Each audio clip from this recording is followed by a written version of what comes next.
Alright, y'all, thank you for joining another episode of the Ava Davis Show. I have back on my dear friend Jamie Dion, and we were in the midst of talking about making it as an actor. And this discussion got really, really interesting, and so I hope you can finish your thought, but if not, then I can jump in there with where I wanted to take this. Sure. We were talking about, the conversation was, what is it like, or the theory or the mindset of having a, quote, day job as you're an actor. The point I was making is that is how we receive the moment and how we stay present in that moment of what the day job is. I have friends who are skilled, masterful artists who are booking shows, booking work, phenomenal artists, but are also amazing at other skill sets. I have friends who are software engineers, who are architects, who are civil engineers, who trade stocks, who are on the come on. And so I think that brings up a really interesting thing, and hopefully we can extract this a little bit more. But so, as a pure artist, like we all think of our art as like in this vacuum, and it's like, yes, if we could practice that art in a vacuum, then that would be perfect. And you have this perfect mix of expressing the divine within. But we don't live in a vacuum; we live in a world, and so. Also, another thing that I think, whether it's true or not, but I think as artists we forget that we also have to be business people.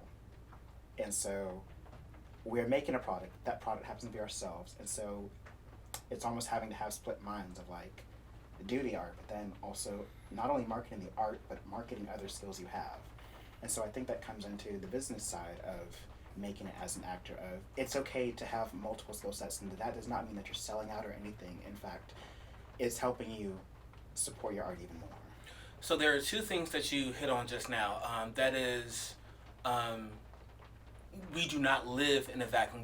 We exist in the full world, and that full world we exist in has an abundance of experiences and interactions that we can bring into our art and our craft and our story and our ability to tell these stories with these characters and like these lives that are being lived. So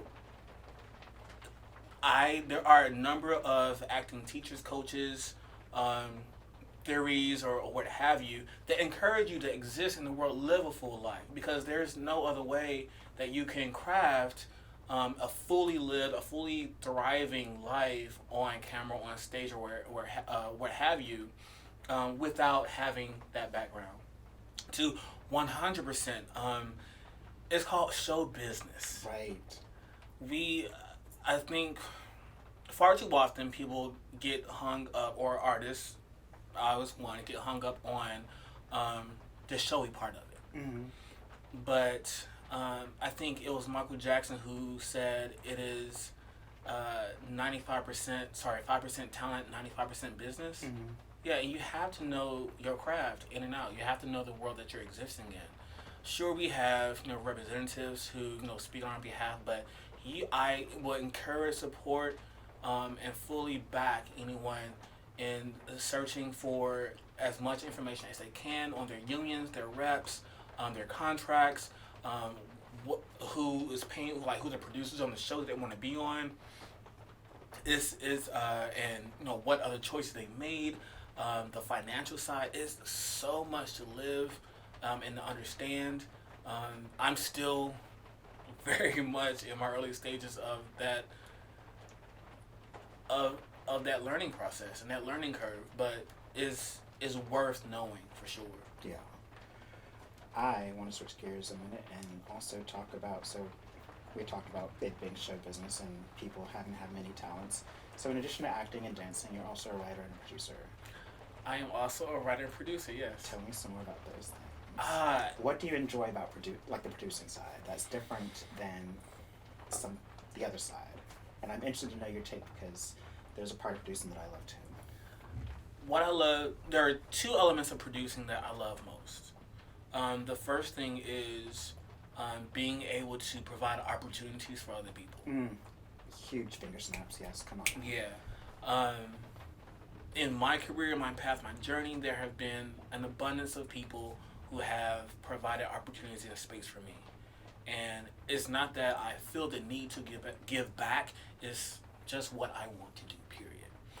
And then there is the side of producing where you have control of the story.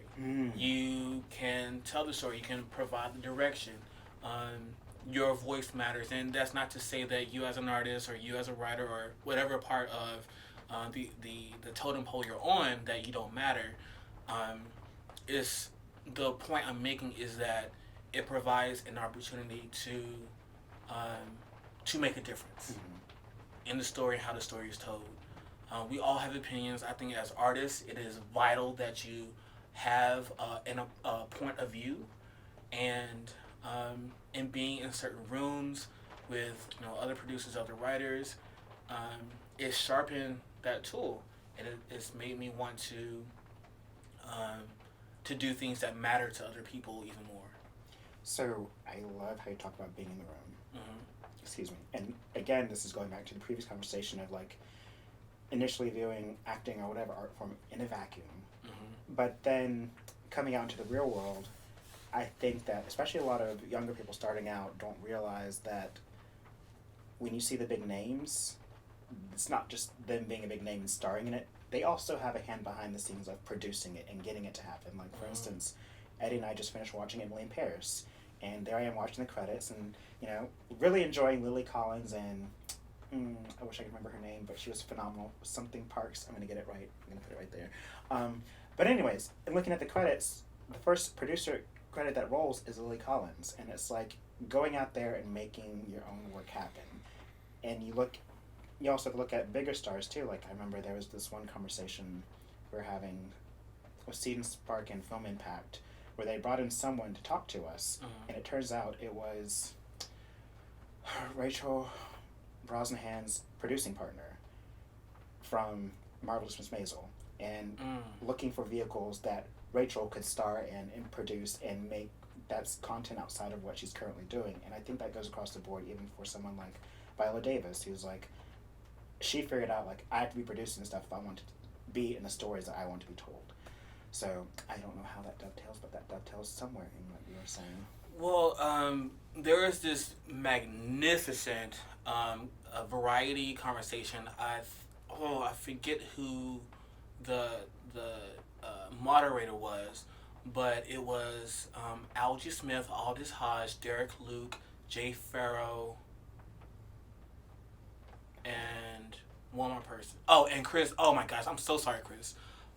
Chris Chalk, magnificent. Oh my God, magnificent artist.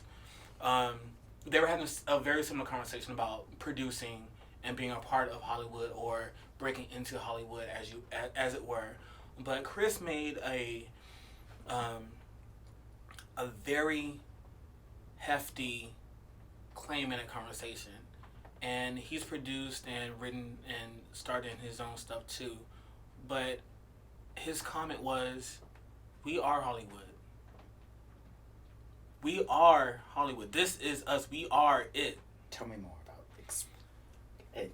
Unpack that a little bit. So, a lot of times we will figure ourselves to being outside of that vacuum and outside of that place to make the decisions, to be valued, to be an asset, to make the calls, what have you. And that's not the case. Like, these men have starred in some of our generation's culture shifting pieces. And if you can make the stake in yourself that you matter, that you can make a change, that you have importance here in this world, the universe has nothing more to do but to shift around that viewpoint. And we are this art. We are this Hollywood. We are it. Like, there's no one who can say otherwise. So, like Rachel was doing, just go out and do it. Go out and get it. We have a number of resources available to us. These gentlemen too, again, being in and of Hollywood at the highest levels. Yes, you are it. You are it. Period. So yeah, go do it. Go do it. We're going to end on that note, but tune in because we're going to continue this conversation as I just had thoughts. Tune in for the next one to find out what it is. All right.